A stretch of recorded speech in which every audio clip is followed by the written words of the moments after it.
Welcome into episode 15 of Directed by Steven Spielberg. Today's film is the 1993 historical drama Schindler's List, a film very close to Spielberg's heart as it deals with the horrific treatment of Jews in concentration camps in Nazi Germany. This film gave Spielberg his first ever wins in the categories of Best Director and Best Picture at the 66th Academy Awards, which is impressive when you consider that he filmed Schindler's List and Jurassic Park back-to-back in the same year, which both went on to be critically acclaimed films. I've only seen Schindler's List once before, but I've checked it out again in preparation for this video. Does it live up to the status that its 7 Oscar wins affords it? Let's find out. Schindler's List is the poignant historical drama that chronicles the true story of Oskar Schindler, played by Liam Neeson, a German industrialist who saved over 1,000 Polish Jews during the Holocaust. Set against the backdrop of World War II, the film begins with Schindler, a suave and opportunistic businessman who initially seeks to profit from the war by employing Jewish workers in his factory in Krakow.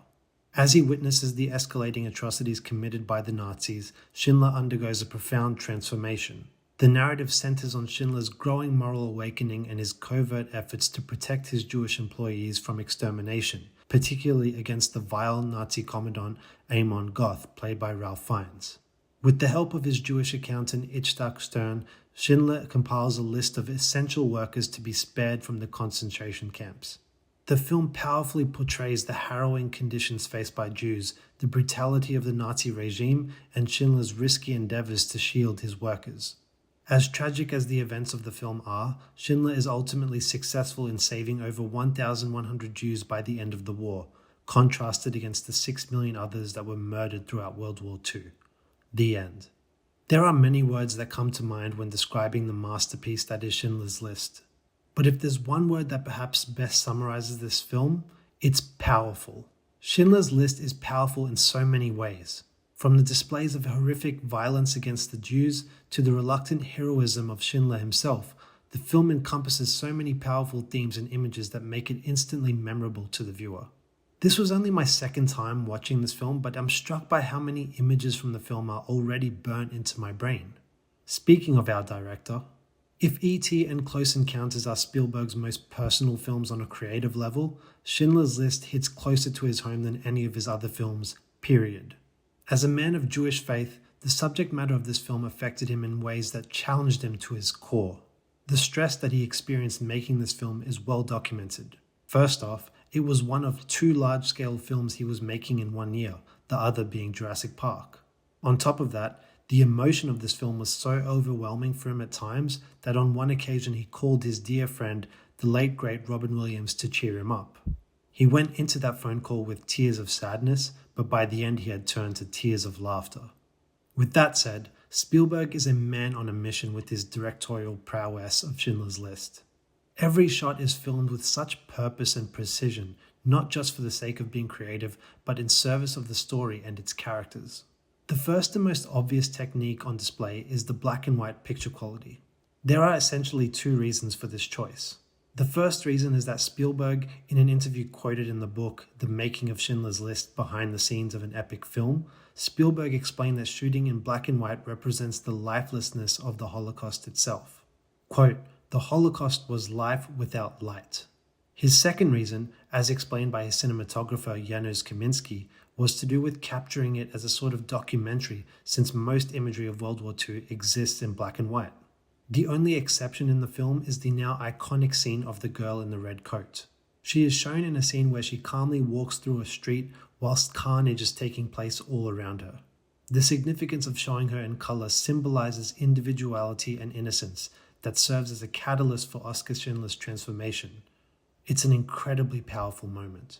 Whilst these were specific film techniques used exclusively in Schindler's List, the film contains plenty of Spielberg's signature traits.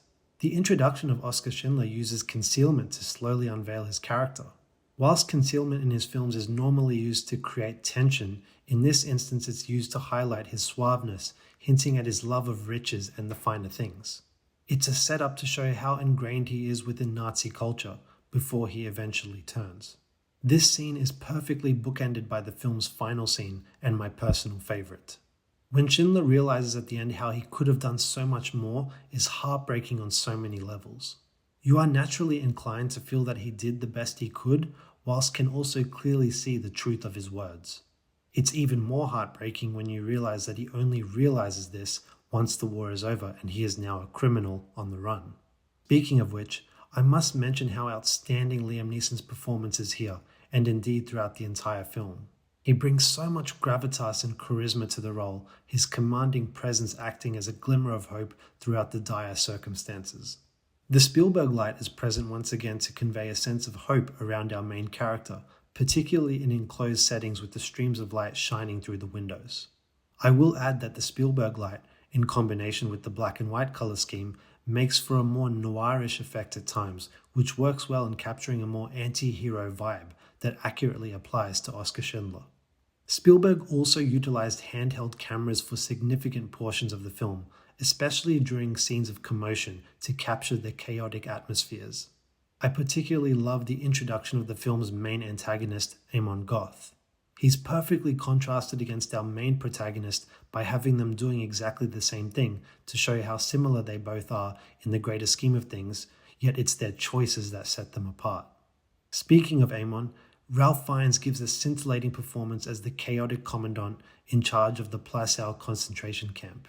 His methods are so unpredictable and his temper is so easily triggered that you are constantly on edge as to what his actions will be at any given moment. The most impactful sequence of the film is an absolute exhibition of Spielberg's ability to build tension. In the third act, when Schindler is getting the inmates out of Plaszow, the men and the women are placed on separate trains to make their way to Czechoslovakia. The women's train, however, is diverted to a different path, and from there the intensity builds. From a child running his finger across his neck to the sight of the massive chimney emitting smoke, the whole sequence is hinting towards these women being led to a gas chamber for execution. The tension slowly grows as they make their way into a building where they are stripped and have their hair cut. They enter a room where you can see sprinklers positioned along the ceiling. You're on the edge of your seat, awaiting the inevitable, only to breathe a sigh of relief when it's only water that eventually comes out of the sprinklers. The scene is an absolute masterclass in building tension and is all the more impactful when you consider that many visual cues are set up throughout the film. And this speaks to the most impressive aspect of the film, and that is its ability to infer meaning through objects and imagery. On so many occasions it references an event having taken place without showing it or even speaking of it. Whether it be the golden teeth or the chimney stack, it's a much more impactful form of storytelling and does somewhat tie into the idea of concealment. The score is beautiful as always, something we come to expect and even take for granted when it comes to John Williams' scores. But he truly does capture the tragedy of the Jews in World War II through his sweeping themes and gorgeous violins. I do have a couple minor gripes with the film, and the first is to do with the documentary nature of the film. Schindler's actual plan to save the Jews does not really factor into the film until the third hour, whilst much of what takes place before is simply to show the brutality of the situation. Don't get me wrong, what was shown was expertly done and the slow build does show Schindler's psyche changing bit by bit, but perhaps it could have served the film a little better to reference his plans earlier on. The second gripe is the extended montages, particularly early in the first half of the film. They just linger a little too long that your attention starts to wane slightly. But overall, Schindler's List is simply an incredible film that every person needs to experience at least once in their life. It pulls no punches in the delivering of poignant yet brutal themes and imagery and truly captures the tragic circumstances that Jews had to live through in Nazi concentration camps. It's even more impressive when you consider that Spielberg delivered Schindler's List and Jurassic Park in the same year, arguably two of his best films. There's 6 occasions in Spielberg's career where he directed 2 films in 1 year, and 1993 is easily the best of those double feature years. But most importantly, it shows how these oppressions do not happen overnight, but rather through incremental changes to policy through propaganda, in order to dehumanize an entire population of people. God rest the souls of the 6 million Jews executed in World War II. So that concludes episode 15 of Directed by Steven Spielberg. What an incredible film and an absolute pleasure to appreciate for the first time. Schindler's List stands out as not only one of the best war films, but one of the best films, period. It remains a classic to this day, and in a strange way, the black and white actually helps to preserve its timelessness. As for its score, Schindler's List is easily a 9 out of 10, ranking it equal with Raiders of the Lost Ark on my current rankings. If I have to place one above the other, I'm going with Raiders by a hair just because of personal preference, which leaves Schindler's List in 4th place. So that concludes today's entry, and the next film is a return to the familiar with the 1997 sci-fi action The Lost World Jurassic Park, the sequel to the first film Jurassic Park. I have seen this film countless times, but I'm super excited to analyze it once again for this series. But until then, I thank you all very much for watching, and we'll talk to you next time. Bye.